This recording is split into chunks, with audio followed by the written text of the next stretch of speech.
Umukuru w'inama nkenguzamateka y'u Burundi Emmanuel Sinzohagera yaragendeye kuri uwa gatatu igenekerezo rya 11 Rusama mu mwaka wa 2022 abarezi b'amashure shingiro n'inyuma y'ishure shingiro bose bo mu mazone ya Kibuye na Rushubi zo muri komine Isare ntara ya Bujumbura.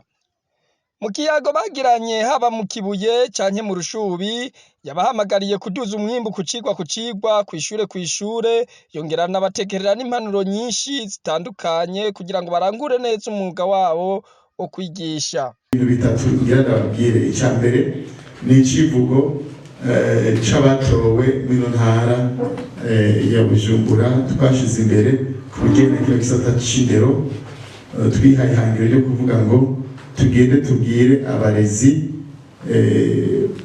barera abana yuko twifuza ko tuduza umwimbu icigwa ku cigwa, ishure ku ishure.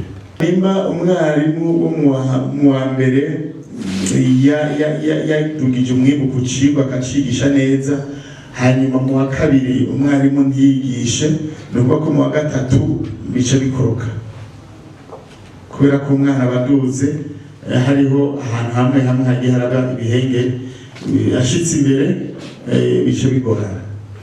Aha rero nico gituma iyo turiko twitegereza mu ntara nivyo kiya kibazo co mu w'icenda abana baramenya, mugabo hageze kuri exeta bikaca bigorana.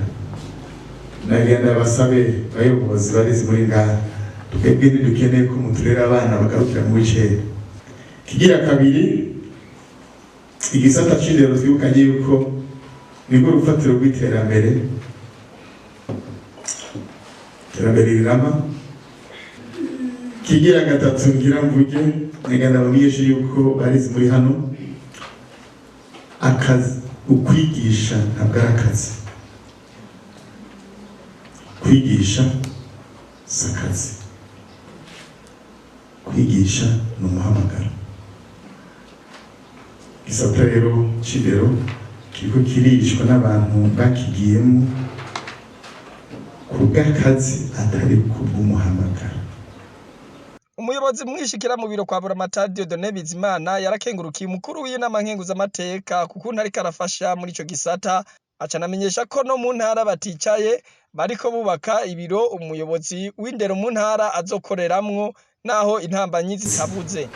Rero nko mu ntwaro mu burongozi bw'intara turafasha, turafise icyo dukora kugira ngo natwe iki gisata giheze kigende neza.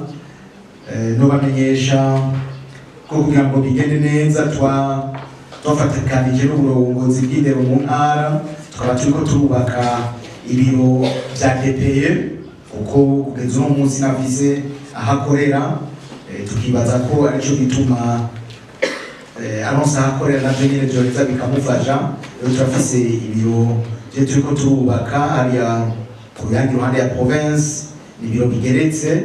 Ubu tukaba tugeze aho dushirako igisenge arico bita idare.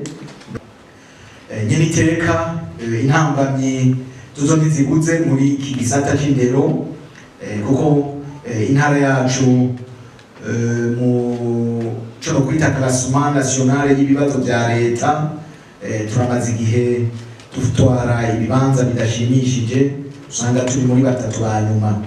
Rero ivyo biterekana ko haba harimwo intambamyi zihari, ariko rero ni bidukenguruka ko abana bariya muja muraza mudufasha kugira ngo tuvyigire hamwe, turabe ko hari indi ntambwe twotera kugira ngo ico gisata giheze kigende neza. Haba musitanteri wa komine Isare canke abarezi bagiye barafata ijambo bagarutse ku ngorane nyamukuru zihanze ico gisata c'indero. Muri izo twovuga nk'inyubakwa z'amasomero adashemeye kandi make bivanye n'ubwinshi bw'abanyeshure, ibitabo mfashanyigisho bike, abarimu bava kure, agashahara gato na nyaburya ibiciro vya nkenerwa vyaduze n'ibindi. Mwomenya ko intara ya Bujumbura imaze imyaka 3 iza mu bibanza bitatu vya nyuma muri vya bibazo vya leta iha abana bo mu w'icenda mbere n'abahejeje inyuma y'ishure shingiro.